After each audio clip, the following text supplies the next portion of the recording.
오늘 하나님 우리들에게 주시는 말씀 창세기 39장입니다. 구약 60쪽에 있습니다. 우리 39장 1절에서 3절, 21절에서 23절 우리 같이 합독으로 읽겠습니다. 우리 먼저 1절에서 3절 우리 같이 읽습니다. 시작. 요셉이 이끌려 애굽에 내려가매 바로의 신하 시위대장 애굽 사람 보디발이 그를 그리로 데려간 이스마엘 사람의 손에서 그를 산이라. 여호와께서 요셉과 함께 하심으로 그가 형통한 자가 되어 그 주인 애굽 사람의 집에 있으니 그 주인이 여호와께서 그와 함께 하심을 보며 또 여호와께서 그의 범사에 형통케 하심을 보았더라. 우리 21절입니다. 21절에서 23절 같이 읽습니다. 시작. 여호와께서 요셉과 함께 하시고 그에게 인자를 더하사 전옥에게 은혜를 받게 하심에 전옥이 옥중지수를 다 요셉의 손에 맡김으로 그 재반 사물을 요셉이 처리하고 전옥은 그의 손에 맡긴 것을 무엇이든지 돌아보지 아니하였으니 이는 여호와께서 요셉과 함께 하심이라. 여호와께서 그의 범사에 형통케 하셨더라. 아멘. 감사합니다. 정말 주님만이 전부인 우리 인생 되기를 소원합니다. 작년 2017년도에 갤럽에서 우리 국민들에게 나는 행복한가라는 설문조사를 했습니다. 그래서 어떻게 하면 행복할까? 행복하다고 말한 사람이 별로 없는데 그러면 어떻게 하면 행복할까라고 대답을 요청했을 때 제일 많이 대답한 사람이 50%가 경제적으로 풍요로워야 행복하다 이렇게 대답을 했습니다. 그러니까 쉽게 말하면 돈이 많아야 행복하다 이런 얘기가 되겠죠. 근데 전 세계 그 150개국을 비교해서 우리나라가 그러면 얼마나 행복한 나라냐 그렇게 발표했을 때 우리나라 사람들은 나는 별로 행복하지 않습니다라고 말하는 사람이 너무 많았어요. 그래서 56위로 나왔습니다. 작년에 제가 한번 요 비슷한 내용으로 예화를 든 적이 있는데 56위면요 지금 그 저기 부도 나서 망해가는 베네수엘라 정도의 수준에 불과합니다. 아니면 남미의 파라과이나 파나마 정도가 56위죠. 그분들은 우리나라의 한 70년대 중반 정도에서 후반 정도의 삶을 살고 있는데 우리보다 20, 30년 뒤떨어진 삶을 살고 있는 사람들하고 지금 우리가 행복지수가 똑같다고 생각을 하는 겁니다. 재밌는 사실은 현재 우리나라 그 인구를 통계청 통계에 따르면 저희 나라 인구 지금 4,700만 정도로 보는데요, 그 중에 800만을 기독교인으로 봅니다. 저는 약간 과장된 숫자라고 한 650만에서 700만 정도를 기독교인이라고 보는데요, 더 놀라운 건 이제 불교 신자가 1000만 정도라고 보고 있죠.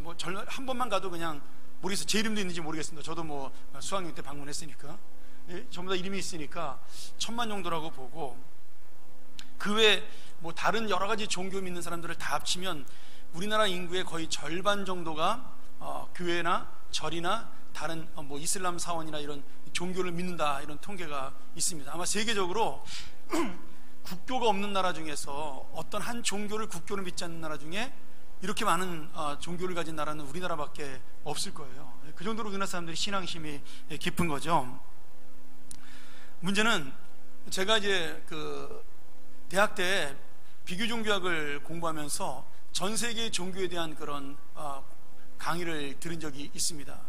그때 이제 배웠던 종교들이 뭐냐면 우리 기독교를 비롯해서 유대교, 그 다음에 유명한 불교, 힌두교, 그리고 자이나교, 조로아스터교 이런 것들 이렇게 쭉 우리가 공부를 했습니다. 그리고 이제 이슬람교를 같이 공부했던 기억이 나는데요, 자세히 배우진 않았지만 그 어떤 종교든지요, 상식적으로 신앙생활을 하는 종교는요, 어떤 종교도 돈이 중요하다고 가르치는, 물질이 중요하다고 가르치는 종교는 아무것도 없습니다. 심지어 우리가 그렇게 싫어하는 이슬람교도요, 돈을 행복의 수단이라고 말하지 않습니다. 그 사람들도 마음의 평화를 행복이라고 이야기합니다.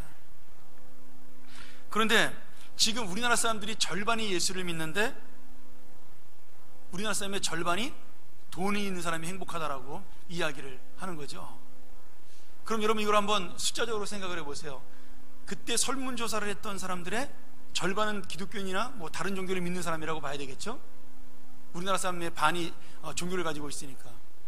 그렇다면 지금 그 절반의 종교를 믿는 사람들은 교회를 다니던 뭐 아니면 절을 다니던 뭐 이슬람 사원을 다니던 지금 그들의 신앙생활이 잘못된 엉터리 신앙이든지 아니면 그들이 믿는 교회나 그들이 믿는 절이나 그들이 믿는 이슬람교가 잘못된 것을 가르치고 있는 거죠. 왜냐하면 정상적으로 신앙생활을 하고 정상적으로 신앙교육을 받은 사람이라면 결코 돈이 있어야 행복하다라고 대답하지 않는다라는 겁니다. 제가 이것을 보면서 2010년도인가요? 한 7년 전에 나는 행복한가라는 똑같은 여론조사를 갤럽에서 조선일보하고 세계 100개국 정도에 한 적이 있습니다. 그때는 순위를 정하지는 않았는데요, 대한민국 사람 중에 7%만이 행복하다고 대답을 했습니다.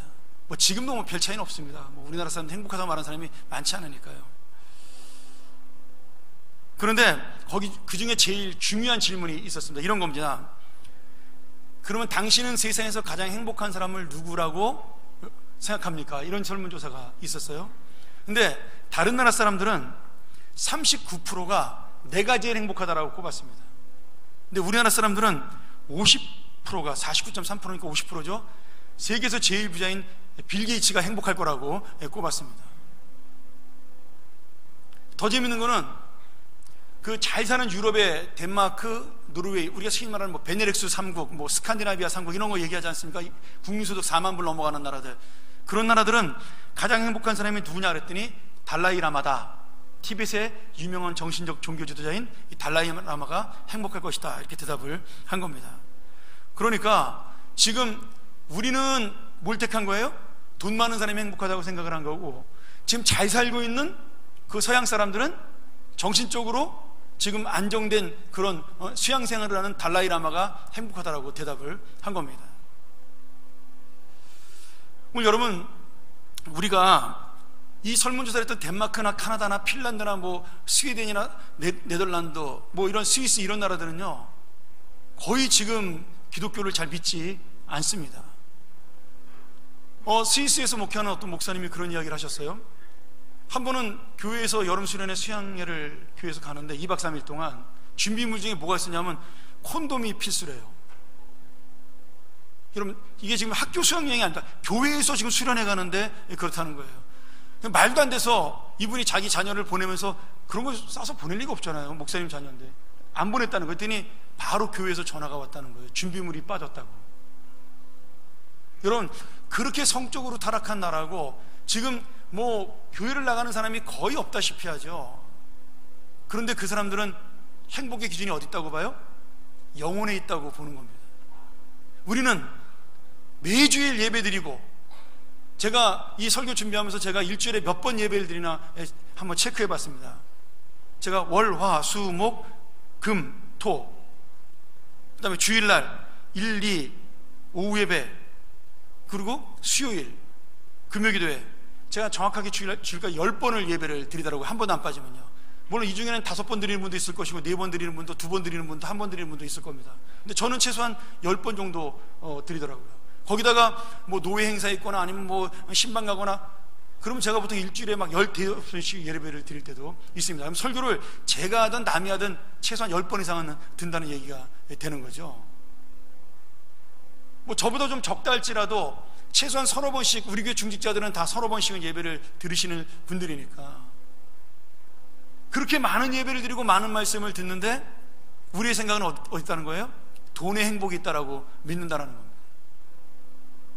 지금 기독교인의 반은 지금 예수를 모르든지 아니면 엉터리로 믿고 있든지 아니면 교회에서 잘못 가르치고 있든지 지금 그 중에 하나라는 거죠.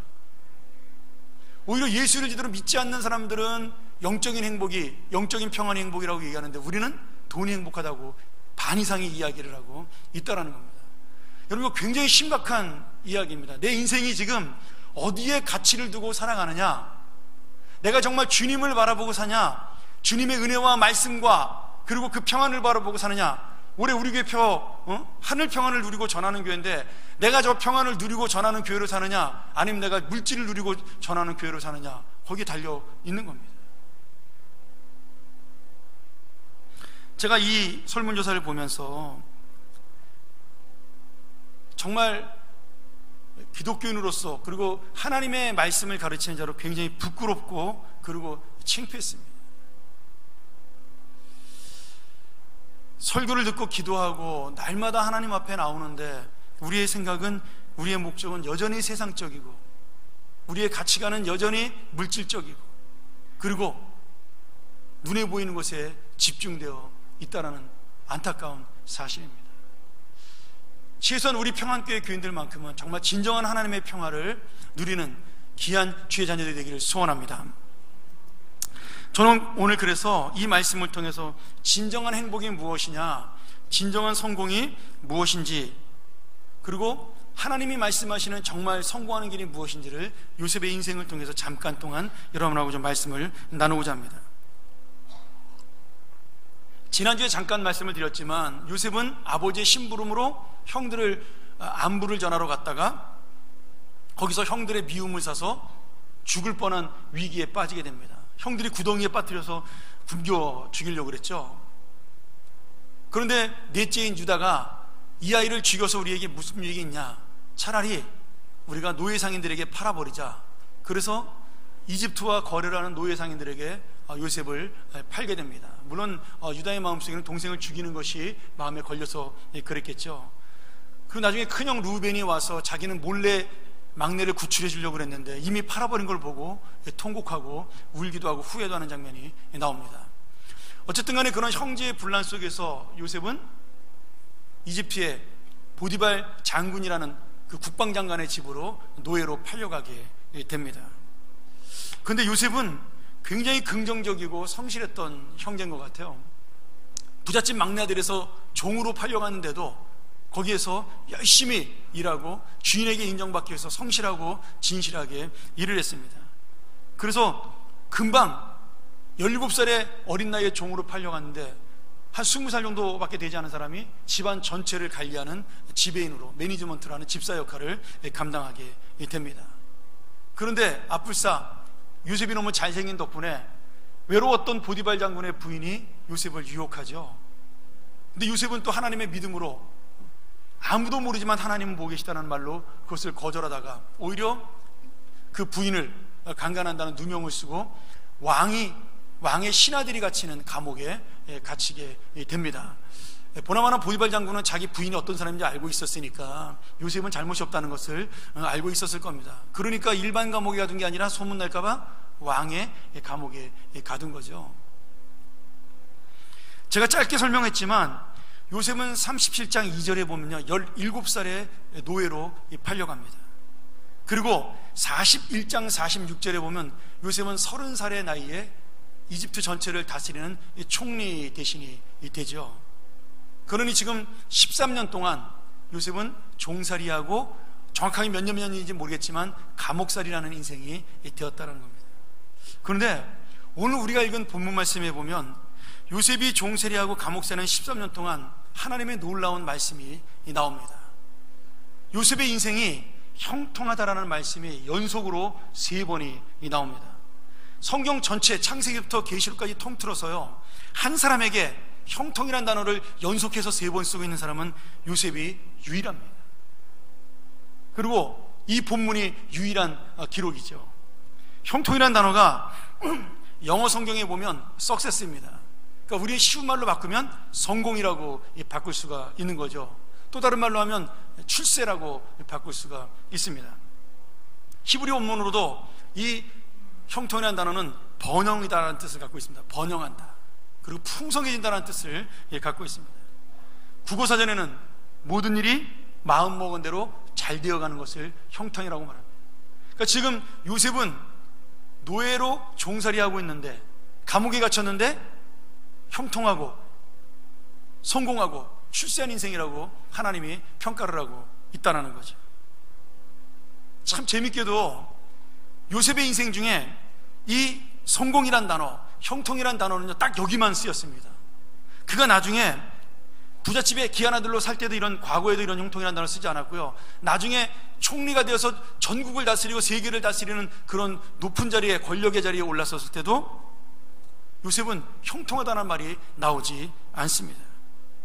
그런데 종살이하고 감옥살이하는 가장 어려운 시대에, 가장 어려운 시절에 이 형통이라는 단어를 연속해서 하나님이 쓰고 있다는 겁니다.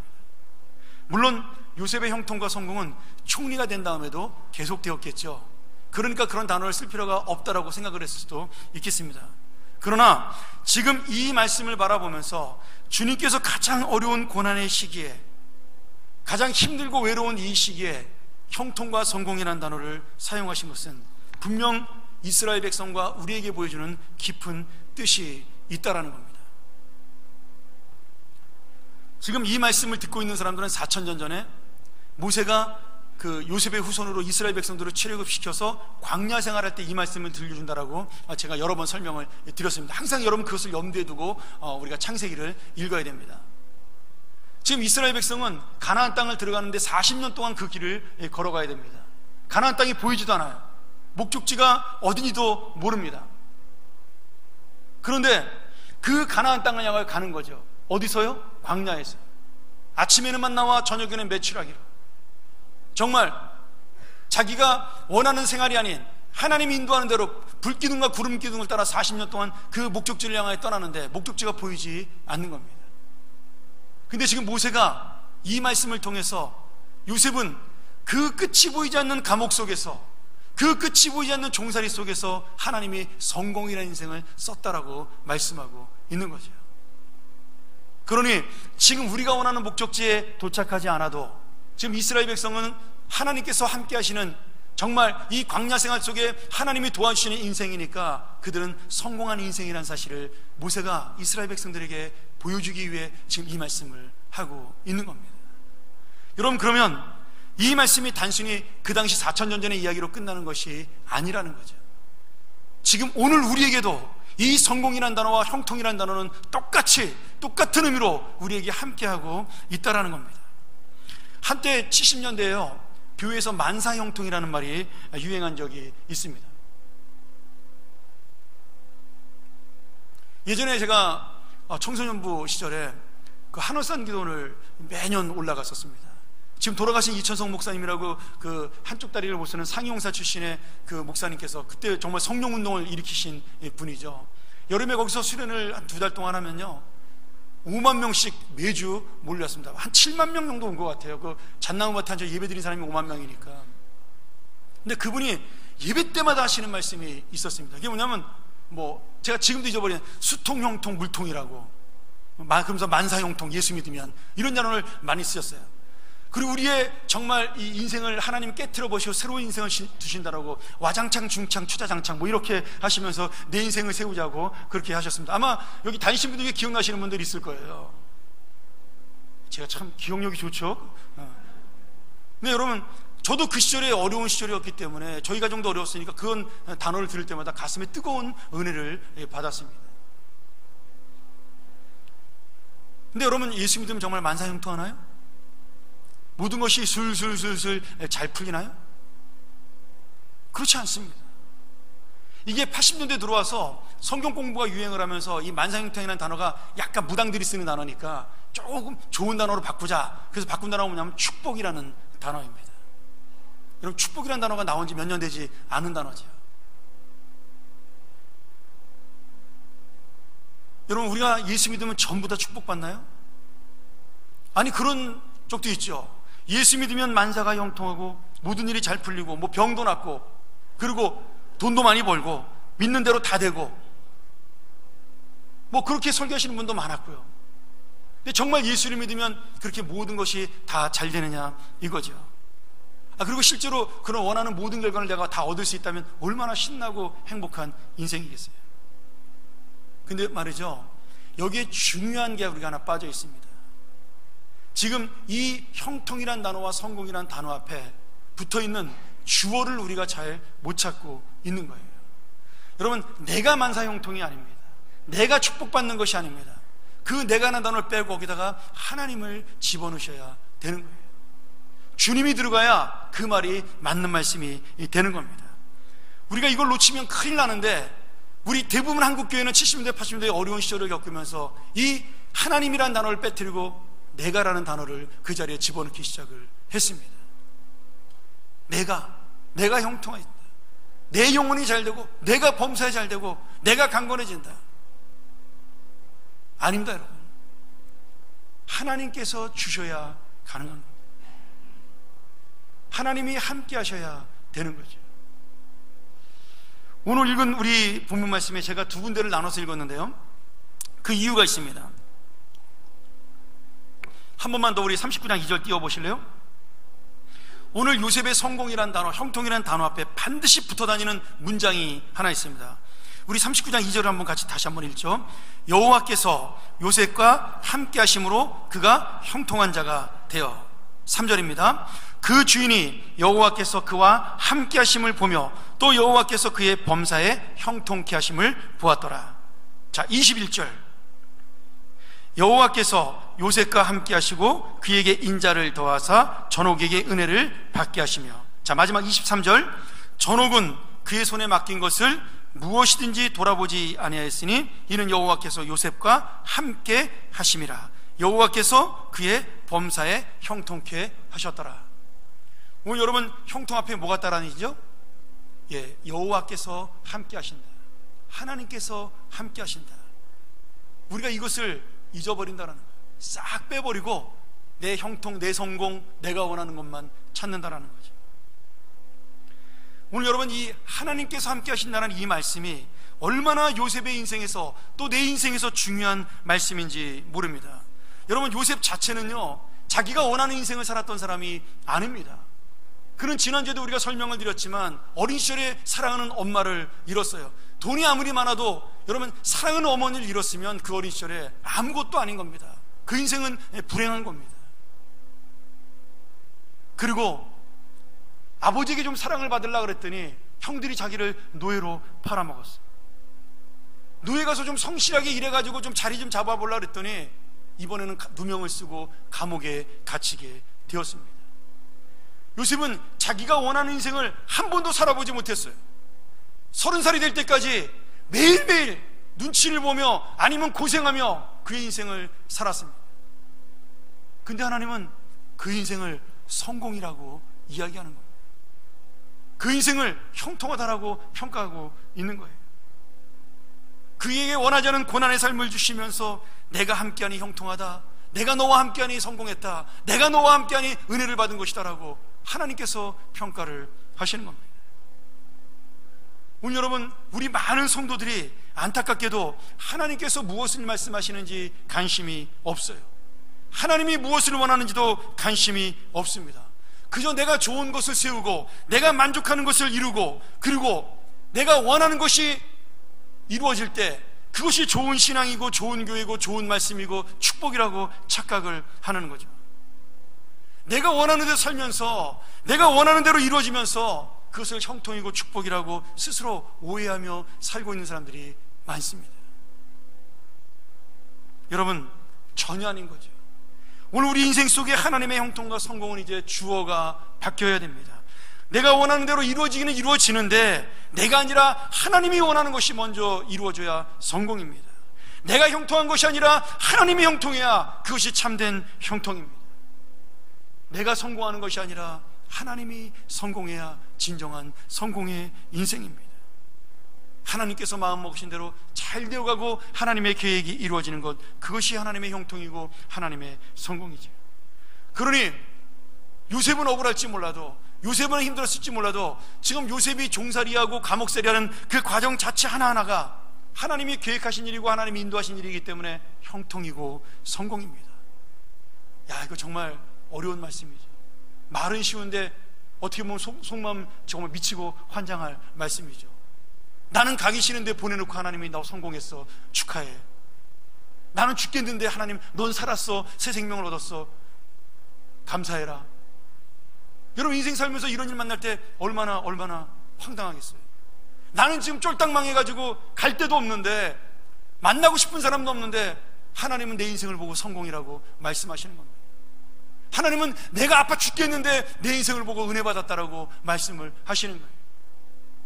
그리고 다른 사람들에게 그것을 자랑하라고, 형통한 인생이고 성공한 인생이니까 다른 사람들에게 가서 하나님의 은혜를 간증하라고 말씀하시는 겁니다. 아니, 총리가 되려면 아직 13년이나 남았는데 무슨 벌써 성공이고 무슨 벌써 형통이에요. 그런데 말이죠, 주님은 내가 원하는 것과 상관없이 하나님의 뜻이, 하나님의 목적이 이루어지는 그 한 걸음 한 걸음, 나는 지금 아파 죽게 생겼어도 하나님의 뜻이 이루어지는 그 한 날 한 날이 바로 하나님의 성공이고 하나님의 형통이 되는 겁니다. 오늘 우리가 이 말씀을 보면서 굉장히 중요하게 여겨야 될, 제가 시간이 없어서 다음 주에 자세히 설명하겠지만, 하나님이 요셉을 이렇게 감옥 속으로 밀어놓고 종살이로 밀어놓고 고생시키면서 성공이고 형통이라고 말씀하시는 분명한 이유가 있습니다. 우리 화면에 나오는 시편 105편 17절 18절 말씀 한번 같이 볼까요? 제가 여러분이 이해하기 쉽도록 세 번역으로 같이 한번 읽도록 하겠습니다. 우리 같이 한번 읽어요. 자, 시작. 그런데 주님은 그들보다 앞서 한 사람을 보내셨으니 그는 종으로 팔린 요셉이다. 요셉은 그 발에 착고를 차고 그 목에는 쇠칼을 쓰고 마침내 그의 예언을 이루었다. 주의 말씀이 그를 단련시켰다. 여러분, 주님께서 이집트로 요셉을 앞서서 보내셨다라는 겁니다. 왜요? 하나님의 일을 이루기 위해서. 근데 앞서서 어떻게 보냈어요? 종살이로 보냈습니다. 마차 타고 비행기 타고 저처럼 캄보디아로 멋지게 가는 게 아니라 노예로 끌려갔어요. 제가 예전에 사도행전 설교하면서 한번 그런 적이 있습니다. 그 사도 바울이 로마 감옥으로 포로로 잡혀서 끌려가잖아요. 여러분, 사도 바울은 알고 있었잖아요. 이게 축복입니다. 왜요? 사도 바울이 혼자 로마로 가려면요, 그 길이 수천 리의 길을 배를 타고 몇 날 며칠을 가야 되는 엄청나게 먼 길입니다. 차비도 많이 들고 위험한 일도 있고 얼마나 힘들어요. 근데 처음부터 끝까지 공짜로 하나님이 프리패스로 사도 바울을, 그것도 호송자 경호원들을 세워서 그를 로마까지 안전하게 하나님이 호위해서 보내준 겁니다. 남들이 볼 때 사도 바울은 감옥에 갇히는 거였고요, 남들이 볼 때 잡혀가는 거였고요, 남들이 볼 때 체포되어 재판받으러 가는 것인데, 사도 바울의 마음속에는 이거 내가 오늘 하나님의 복 받으러 가는 거다. 내가 돈 없는 거 아시고 하나님께서 공짜로 나를 로마까지 알아서 보내주시는 거다. 이거 하나님의 은혜를 아는 사람만이 고백할 수 있는 거죠. 아니, 쇠사슬에 묶여 잡혀가는데 그게 경호받고 가는 거예요. 오늘 감옥에 갇혀서 지금 쇠사슬을 메고 있고 목에 쇠칼을 쓰고 있는데 마침내 하나님의 예언과 하나님의 약속이 이루셨다라고 지금 선포하고 있는 겁니다. 그러면서 주님의 말씀이, 주님의 약속이 요셉을 단련시켰다라는 거예요. 여러분, 요셉은 아버지에게 신앙교육을 받은 사람입니다. 하나님을 잘 믿은 사람이에요. 우리가 요셉이 노예 생활하면서 살았던 모습, 감옥에서 하나님을 의지했던 모습을 보면 알 수 있잖아요. 그러니 요셉은 분명히 야곱에게서 하나님의 약속에 대해서 들었을 겁니다. 하나님이 우리 가정을 축복하시고 우리를 통하여 하나님 나라를 세우실 것이다. 그게 아브라함의 복이고 이삭의 복이고 아버지의 복이고 너의 복이 될 것이다. 이렇게 아마 약속을 받았을 거예요. 근데 감옥에 어느 순간에 다 잊어버렸을 겁니다. 여러분, 힘들어 죽겠는데 지금 이게 무슨 약속이 기억이 나겠어요? 당장 오늘 내가 죽게 생겼는데 이 하나님의 약속이 무슨 의미가 있겠어요? 그런데 말이죠, 이 주님의 말씀이, 이 주님의 약속이 요셉을 단련시켰다라는 거예요. 그는 기억도 못하고 잊어버려서 생각도 못할 그 말씀이 그를 이루게 하시고 그 약속을 지키게 하셨다라는 거예요. 사랑하는 여러분, 바로 이 한 사람을 만드는 것이 하나님의 뜻이기에 요셉은 성공한 사람입니다. 그 한 사람, 이 세상을 7년의 흉년에서 구하고 수많은 중동의 생명들을 살릴 사람, 이스라엘 백성을 이끌어 하나님의 나라를 세울 사람, 이 한 사람을 만드는 과정이기에 거기가 종살이하며 노예 생활하며 감옥에 갇혀도 그것은 성공이고 형통입니다. 사랑하는 여러분, 우리가 원하는 성공은 무엇일까요?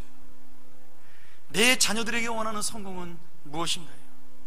우리가 원하는 형통과 축복은 어떤 겁니까? 제가 이 말씀을 보면서 제 생각을 좀 해봤습니다. 여러분, 저도 목회하고 싶어서 시작한 게 아니죠. 물론 처음에는 철이 없어가지고 목사하겠다고 약속을 덜커덕 해버리는 바람에 정말 하나님의 모가지를 붙잡혀서 여기까지 끌려온 거라고 저도 그렇게 생각을 합니다. 우리 사람은 저한테 사기 결혼당했다고 가끔 농담하거든요. 목사 안 한다 그래서 결혼했는데 자기 사모할 자격이 없어서 겁나서 안 한다 그랬는데, 근데 여러분, 제가 원하는 길이 아닌데 하나님 앞에 강제로 끌려왔다고 생각을 했어요. 그렇게 10년, 20년, 30년이 지났습니다. 그런데 말이죠, 지금 돌아보면 나는 누구보다 복을 받은 자라고 지금 고백을 할 수가 있습니다. 제가 뭐 돈을 가진 것도 없고 명예를 얻은 것도 없고 뭐 우리 교인들이 저 사랑하고 아끼고 존경하는 거지만 저 평안교회를 떠나는 그 순간부터 아무것도 아닌 그런 사람에 불과하지만 저는 누구보다 하나님 앞에 성공하고 형통한 자라고 고백할 수가 있습니다. 여러분, 제가 원한 길이 아니었어요. 억지로 끌려왔다고 생각을 했습니다. 근데 하나님의 계획은 우리의 인생을 성공과 형통으로 이끄시며, 아마도 마지막에 요셉의 고백도 내 인생도 하나님의 복받은 인생이라는 고백으로 끝이 났을 겁니다. 누군들 우리가 가고 싶은 길을 마음대로 가겠어요? 누군들 내가 원하는 것을 마음대로 이룰 수가 있겠어요? 여기 앉아 계신 분들 중에 몇 명이나 내가 원하는 삶을 살고 내가 원하는 소망을 이루고 내가 원하는 소원을 이루면서 내가 키우는 자녀들이 성공하고 내가 원하는 그러한 길로 가면서 사는 분이 여기 몇 분이나 되고 몇 명이나 되겠어요?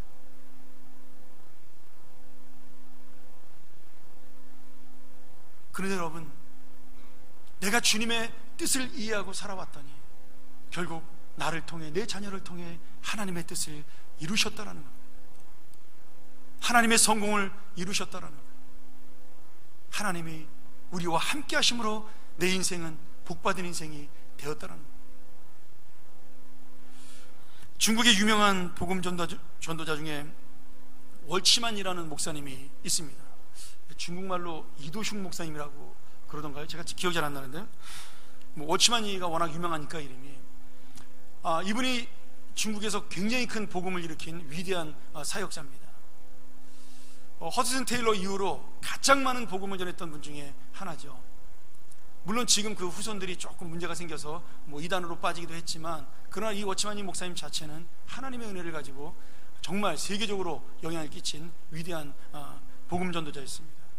근데 이분이 몸이 약했어요. 심장과 폐가 너무 나빠서 협심증을 앓고 있었고 폐병을 앓고 있었습니다. 그 당시 너무나 오래된 시절 100년도 넘는 얘기니까 그 당시에 무슨 약이 있고 무슨 치료법이 있겠어요. 그 병원에서 의사가 당신 30살 넘기 전에 죽을 것 같다고 그렇게 이야기를 한 겁니다. 20대 때.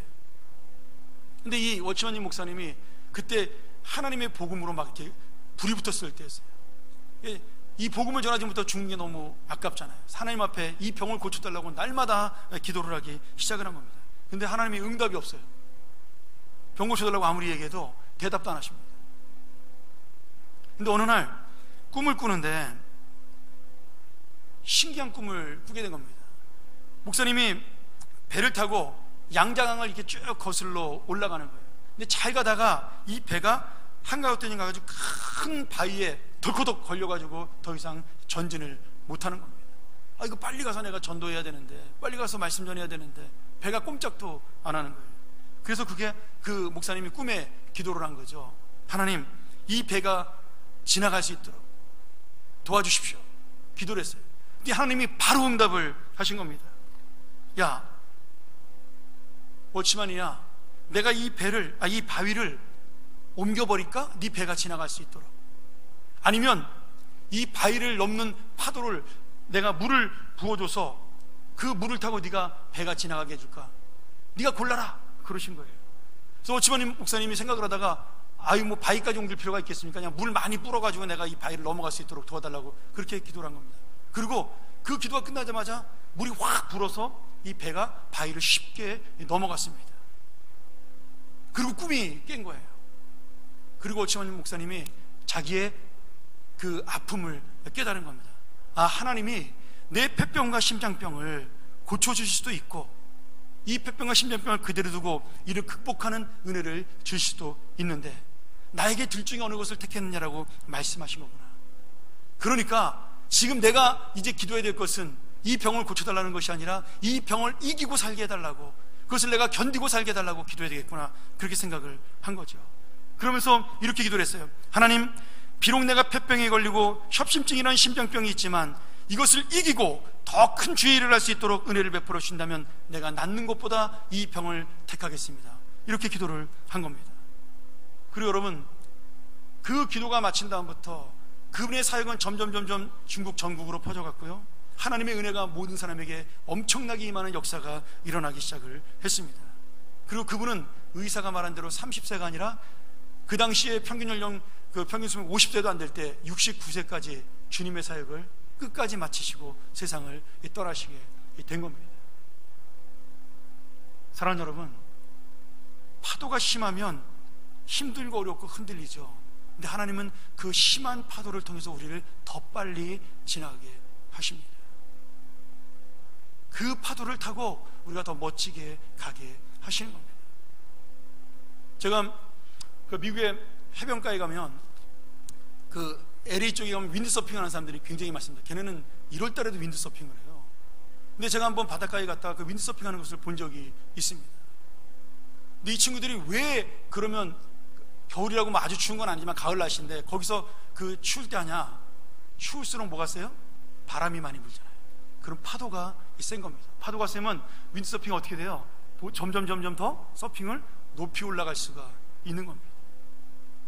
그래서 파도가 센 날 그렇게 서핑하러 위험하지만 많이 온다는 거예요.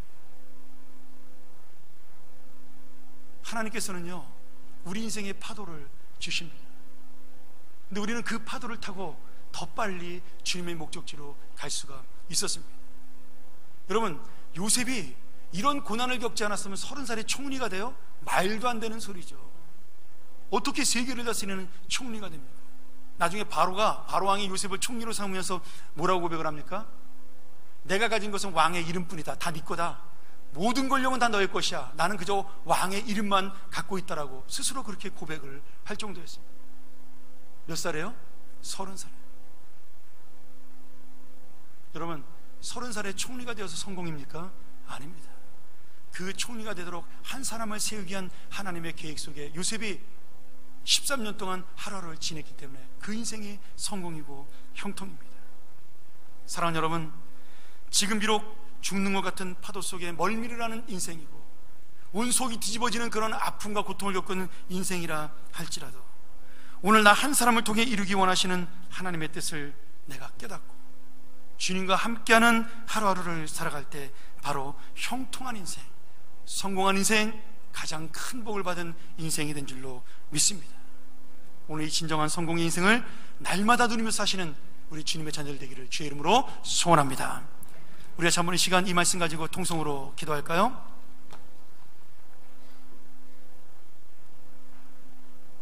우리 함께 기도했으면 좋겠습니다. 하나님, 내 인생은 왜 이렇게 끝없이 파도가 치나요?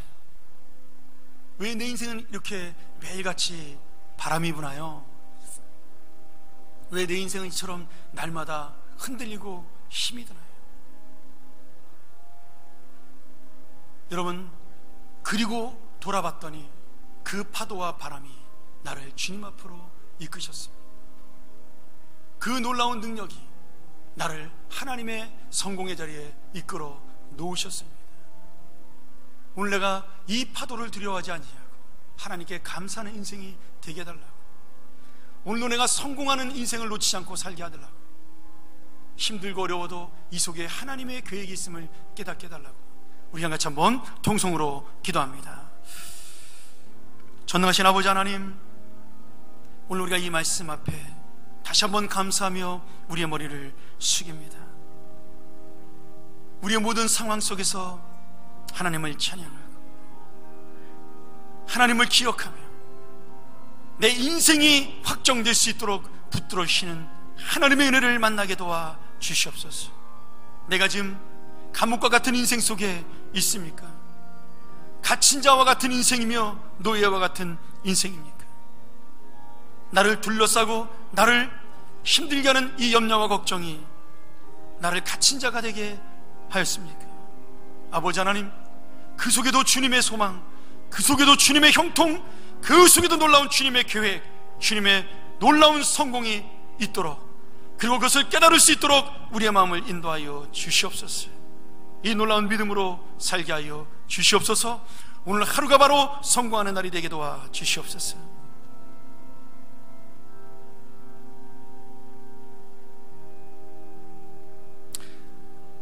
하나님 아버지, 오늘도 이 귀한 말씀을 통해 우리의 마음을 세워주시니 감사합니다. 힘들고 어려운 심령을 가지고 이 자리에 나온 우리 귀한 주님의 자녀들이 있다면 회복되고 치유되어 말씀으로 일어서게 하여 주시옵소서. 하나님의 능력으로 일어설 수 있도록 도와주시옵소서. 진리로 일어설 수 있도록 인도하여 주시옵소서. 예수 그리스도의 이름으로 간절히 기도합나이다. 아멘.